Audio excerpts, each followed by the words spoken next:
Bonjour à tous et à toutes et encore une fois, merci d'être du rendez-vous.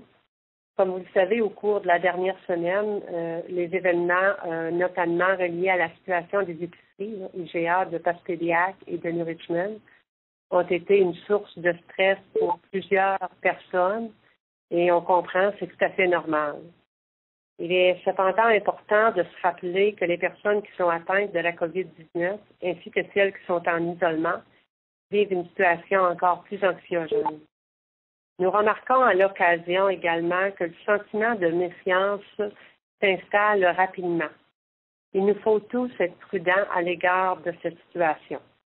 Les personnes touchées et leurs proches ont besoin de bienveillance et non de stigmatisation. Il faut se rappeler que personne d'entre nous n'est à l'abri de ce virus, alors soyons tous respectueux et indulgents. Au cours de la semaine, j'ai eu l'occasion d'entendre plusieurs témoignages de plusieurs personnes de partout en Gaspésie. Ce que j'ai pu constater est que malgré la période difficile que nous vivons tous, la collaboration et l'entraide est au centre de tout notre quotidien. Dans tous les milieux de travail, partout, les gens sont de bonne humeur et la plupart des gens souhaitent contribuer à ce que le tout se déroule bien. Nous avons des exemples partout en Gaspésie.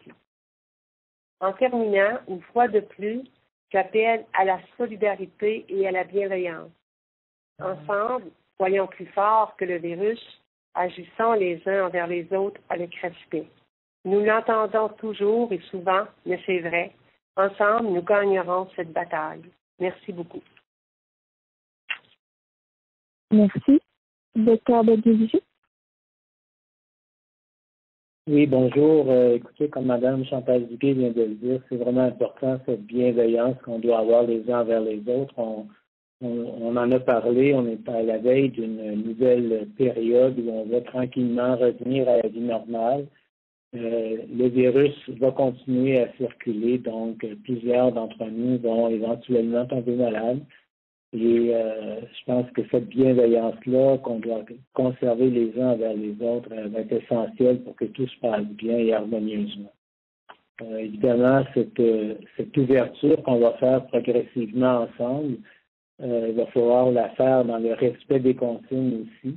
On se rappellera que l'idée n'est pas de revenir à la normale du jour au lendemain, ce qui pourrait être catastrophique en faisant flamber le virus dans notre population, mais plutôt d'y revenir progressivement en respectant toujours nos 3 règles de base, qu'on reste chez soi quand on a des symptômes, qu'on se lave les mains très très souvent, puis qu'on reste à une bonne distance d'au moins 2 mètres entre les personnes qui ne vivent pas habituellement ensemble. Nous sommes à 152 cas aujourd'hui et nous n'avons toujours pas de nouveaux décès. Donc, il n'y a pas eu non plus d'hospitalisation depuis un bon bout de temps. Donc, notre chiffre de 15 hospitalisations depuis le début reste vrai. Et on n'a que 2 personnes qui sont toujours hospitalisées. Alors, je vous laisse nous poser toutes les questions que vous voudrez bien. On est à votre disposition. Merci. Fanel Guéret, Radio-Canada. Oui, bonjour. Ma question est pour Mme Duguay. Aujourd'hui, au point de presse, Mécan a parlé du fait qu'elle élaborait un plan pour bonifier l'offre de services en santé mentale et un programme spécial pour les familles endeuillées. Je veux savoir comment le CIS s'organisait, soit avec les organismes communautaires ou au sein même du CIS, pour répondre à ces besoins-là, et comment aussi comment se préparer pour éviter plus de maltraitance envers les enfants et les femmes confinées pendant la période de confinement. Oui, parfait. Merci pour la question. Évidemment, ce sont des clientèles vulnérables qui nous préoccupent fortement. Il y a beaucoup de travail, de démarche qui est fait avec la collaboration des organismes communautaires. Nous sommes actuellement en démarche avec les organismes communautaires afin de déployer, je vous dirais, des budgets qui nous ont été octroyés au cours des dernières semaines. On doit faire des prévisions budgétaires, faire des propositions au ministère. Donc, on va voir ce que ça va donner. On travaille également pour ces clientèles en collaboration avec les députés. Donc, on se transmet de l'information pour les décisions finales, mais soyez assurés qu'on est près de ces ressources et qu'il va y avoir pour plusieurs des budgets supplémentaires dans le prochain mois. Merci. Merci, Raphaël Lapierre, CFIM. Bonjour, Dr. Bonnevigé. J'aimerais savoir, on est à combien de guérisons région? Combien de? Guérisons. On est rendu à 46. Ah, parfait, merci. Nelson Sergerie, CHMC. Oui, d'abord, le premier ministre a lancé un appel pressant au niveau des gens qui n'ont peut-être pas de qualification pour entrer dans le réseau. D'abord, si on faisait un portrait du nombre de personnes aujourd'hui qui sont venues prêter main forte et des besoins à très court terme, particulièrement dans les CHSLD. Oui, je pourrais répondre, M. Sergerie. Je dois vous dire qu'actuellement, nous avons quand même embauché 197 étudiants, pas loin de 200, et on continue d'embaucher des étudiants qui sont à l'emploi du FIS, soit à temps partiel ou à temps plein. On est allé chercher quand même une centaine de retraités, 109, pour vous donner la bonne statistique. Et actuellement, on a 24 membres du personnel de l'éducation qui viennent nous prêter main forte. Et c'est sûr qu'on continue d'embaucher et la qualification n'est pas requise, évidemment. Ce qu'on fait, par contre, depuis la semaine passée, on donne une formation de base de 3 à 4 heures à tous nos nouveaux employés afin de leur donner les principaux principes de base pour l'intervention auprès des personnes en perte d'autonomie et au niveau de la prévention des infections. Donc, c'est une formation qui est donnée par les infirmières de l'équipe SWAT et tout le monde qui arrive a cette formation de base-là. Et vous avez tout à fait raison, la qualification n'est pas un critère d'embauche actuellement. Est-ce que toutes les personnes qui sont ce qu'on appelle des occasionnels dans le jargon ou à temps partiel, est-ce qu'elles ont toutes la possibilité de travailler à temps plein avant d'aller chercher d'autres ressources à l'extérieur? C'est la première étape qu'on fait, c'est vraiment de demander à à nos personnes sur une base volontaire, d'abord de travailler à temps plein. Maintenant, nous sommes rendus à une deuxième étape. Le temps plein va être exigé de tout notre personnel. Et même si notre personnel est à temps plein, le personnel à temps partiel devient à temps plein, vous pouvez penser que même dans cette situation-là, on a besoin d'avoir tous les effectifs requis pour rehausser la structure de base dans tous nos CHSLD et aussi dans les RPA. On doit vraiment prêter main forte aux ressources pour les aînés. Donc, c'est vraiment dans ce contexte-là qu'on amène tout notre personnel. La démarche est commencée, elle est commencée de façon plus robuste ce matin. On la continue la semaine prochaine et il va y avoir d'autres actions. Écoutez, on s'imagine qu'actuellement, ce qui est vécu par nos collègues à Montréal, à Laval, ces gens-là ont besoin d'aide, donc on va regarder également s'il y a des Gaspésiens qui souhaitent, sur une base volontaire, aller prêter main forte à la situation de Montréal et de la ceinture, justement, montréalaise. Donc, c'est dans ce contexte-là qu'on travaille. Et les orientations au niveau des ressources humaines, tous les jours, on reçoit des nouvelles orientations, on doit s'adapter et on les met en application comme partout ailleurs au Québec. On a aussi le milieu de l'éducation, les 2 commissions scolaires, avec le Collège de Gaspésie des Îles et la commission scolaire anglophone, qui collaborent de façon vraiment intéressante avec nous. Donc, un partenariat assez intéressant, important pour la suite des choses. 2 questions rapides pour Dr. Bonnevigé. Est-ce que vous avez des chiffres détaillés pour chacune des 3 grappes actuellement dans la région?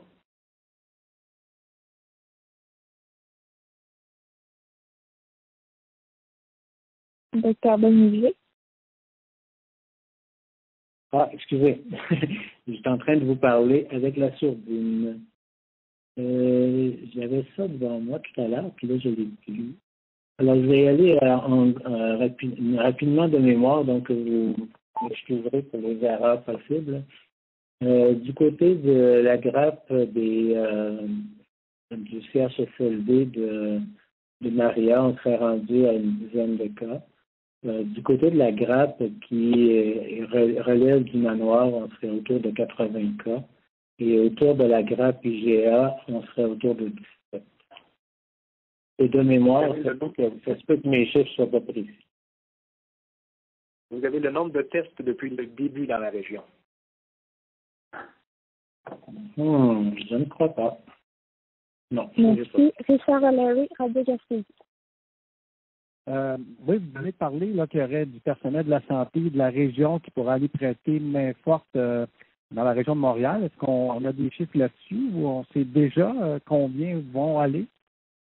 Non, écoutez, on n'a pas de chiffres là-dessus. Et d'abord, notre première préoccupation, naturellement, c'est de répondre aux besoins ici, en Gaspésie, et c'est d'être aussi proactif par rapport à ce qui pourrait arriver. On sait qu'en Haute-Gaspésie, ça va très bien. À Côte-de-Gaspé, ça va très bien. Mais on ne sait pas comment ça va aller demain matin. Donc, on a besoin de garder le plus possible notre personnel. Cependant, compte tenu que le ministère, le premier ministre nous demande de valider les volontaires qui voudraient aller prêter main forte, on va, d'ici à la semaine prochaine, on va voir s'il y a des gens qui souhaitent y aller. On va analyser les demandes.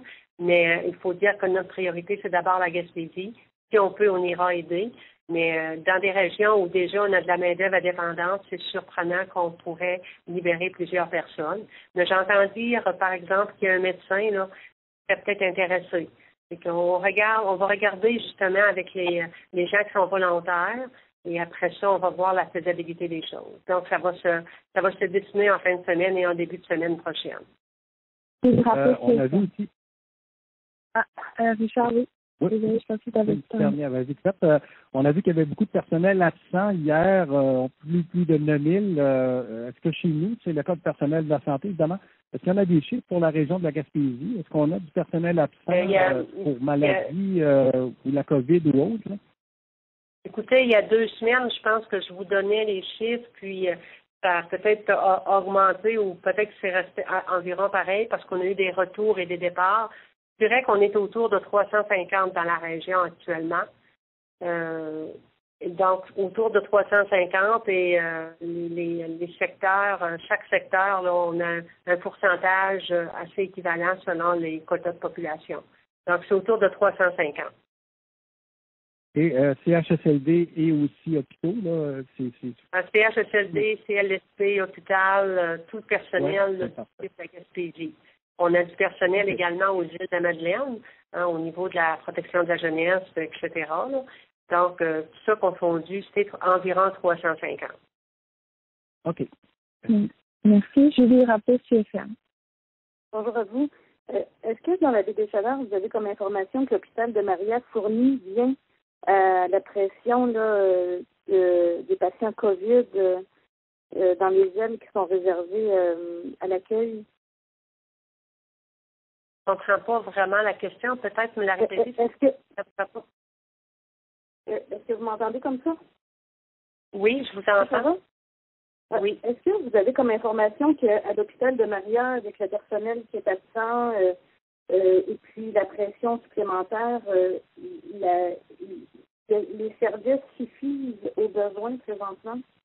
À l'hôpital, oui, tout à fait. Oui, à l'hôpital, est-ce que le nombre de lits est suffisant tant en chirurgie qu'en médecine, premièrement, l'aile qui est réservée aux patients COVID, puis lorsque ça déborde donc en chirurgie, est-ce que vous avez comme information que ça va bien? Écoutez, votre question pourrait avoir plusieurs réponses pour dire vraiment parce qu'on évolue dans la situation. Dès le départ, on avait une orientation qu'il fallait qu'on prépare les hôpitaux à recevoir les hospitalisations de COVID-19. Donc, on a travaillé en fonction de préparer les hôpitaux et de faire de la place pour recevoir nos COVID-19. Et naturellement, les unités de chirurgie étaient mises à contribution à cet égard-là parce que les blocs opératoires étaient vraiment au ralenti. Donc, durant cette période-là, on avait plus de personnel à l'hôpital et très peu de clients parce que les COVID-19 n'ont pas été vraiment hospitalisés à Mariol, à quelques-uns de près.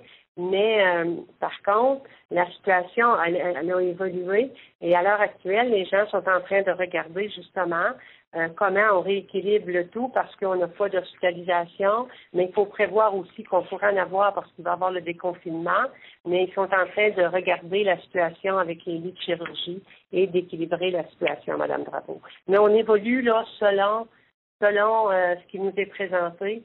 Mais je peux pas dire qu'il y avait des problèmes à l'hôpital de Maria avec le personnel. On a délesté beaucoup de personnel pour aller aider le CHSLD et le manoir qui arrivaient de l'hôpital. Et maintenant, ils sont en train de regarder, selon les orientations du ministère, qui nous demandent maintenant d'aller vers 40 au niveau d'augmenter à 40 notre occupation au bloc. Donc, on va faire les arrimages en fonction de ces orientations-là dans les prochaines journées. Tantôt, c'était intéressant quand vous faisiez la nomenclature du nombre de personnes que vous avez dû embaucher là, très, très récemment pour combler les besoins en CHSLD. Puis, il y a beaucoup d'étudiants que vous avez recrutés, bien entendu. Est-ce que vous craignez les effets pervers d'un retour en classe? Non, il faut vous dire que ce que je disais tout à l'heure, c'est pas à négliger. Nous avons une collaboration exceptionnelle avec les dirigeants du milieu de l'éducation, que ce soit au niveau scolaire, secondaire, que ce soit au niveau collégial et également universitaire. Il y a des orientations, il y a des ententes entre les deux ministères qui nous facilitent beaucoup le recrutement et qui nous facilitent beaucoup l'adaptation des horaires des étudiants actuellement pour la Gaspésie. Donc, les ententes qui se font au central facilite et nous permet de travailler, d'embaucher nos étudiants en toute, je vous dirais, en toute sécurité pour les prochaines semaines. Donc, en sachant que vous allez les garder. Non. Donc, Mme Duguay, en sachant que vous allez les conserver malgré un retour en classe. C'est-à-dire que je ne peux pas dire malgré le retour en classe parce que ce que j'amenais, c'était l'entente entre les deux ministères. Donc, il y a une entente entre le ministère de l'Éducation et le ministère de la Santé. Il y a des pourparlers. Nous, on parle avec les dirigeants et on s'adapte aux situations de part et d'autre. Et les étudiants, pour la plupart, étaient déjà, il y avait beaucoup d'étudiants qui, il y a 2-3 semaines, étaient déjà embauchés. Donc, ça se continue. Il y a des étudiants qui avaient aussi ou qui ont des horaires, des cours en virtuel. Donc, à ce moment-là, on accommode aussi les horaires pour nos étudiants. De part et d'autre, on s'accommode très bien. Il y a beaucoup de collaboration entre les deux ministères. Merci. Joanne Bérubé, Radio-Canada. Oui, bonjour. Moi, je me demandais si, dans le cadre du déconfinement, il est envisagé de sectoriser la Gaspésie, étant donné que quand on regarde la distribution des cas, ils sont extrêmement concentrés dans une seule MRC.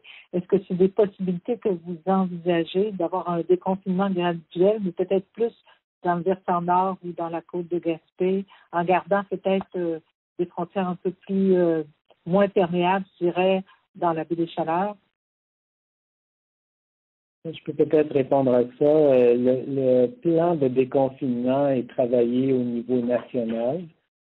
Alors, la semaine prochaine, le premier ministre va le dévoiler et on verra quelle sera la part de responsabilité qui restera au niveau régional.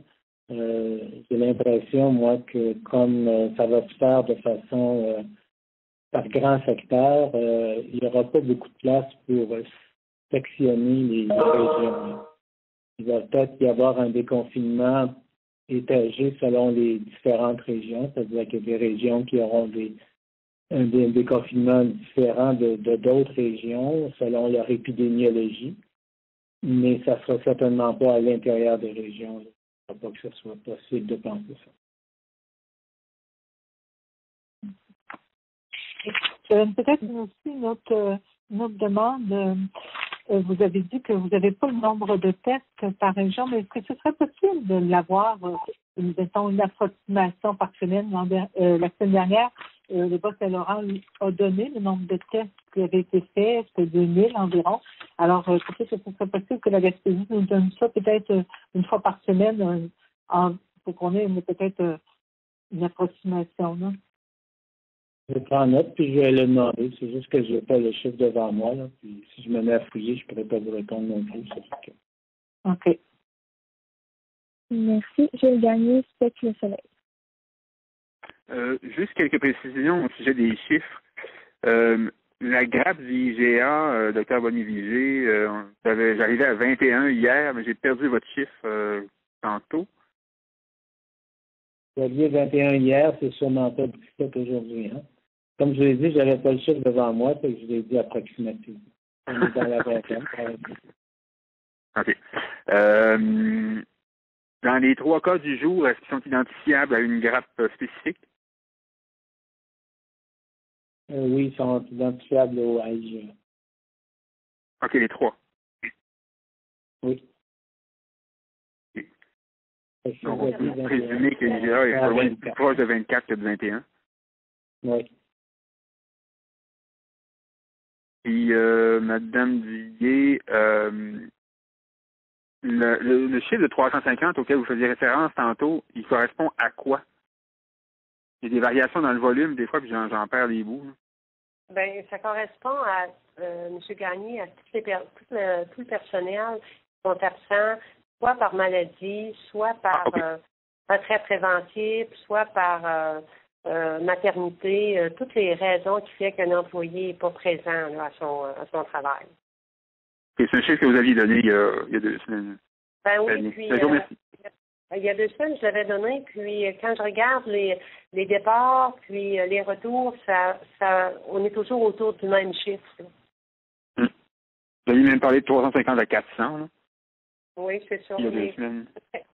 Moi, je pense qu'on est plus du côté 350, M. Gagné. Parce que quand je vous l'avais donné, je suis allée les rechercher après, puis on était plus autour de 350.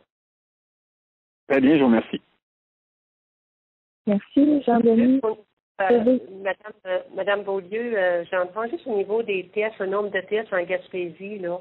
Je vous dirais que dans une semaine, on peut en avoir autour, je vous dirais bien, là, autour de 280, comme cette semaine, là, 280, 290. C'est pas le chiffre exact, le maximum, c'est ça là, actuellement. OK. Parfait, merci. Jean-Denis, TVCGA. Pas de questions, merci. Est-ce qu'il y avait d'autres questions? Peut-être un petit mot, s'il vous plaît, sur l'enquête épidémiologique de la résidence Saint-Joseph. Vous en êtes où, monsieur le docteur Bonny-Vigé? Malheureusement, le mystère est toujours complet. On n'arrive pas à trouver l'origine de la première contamination.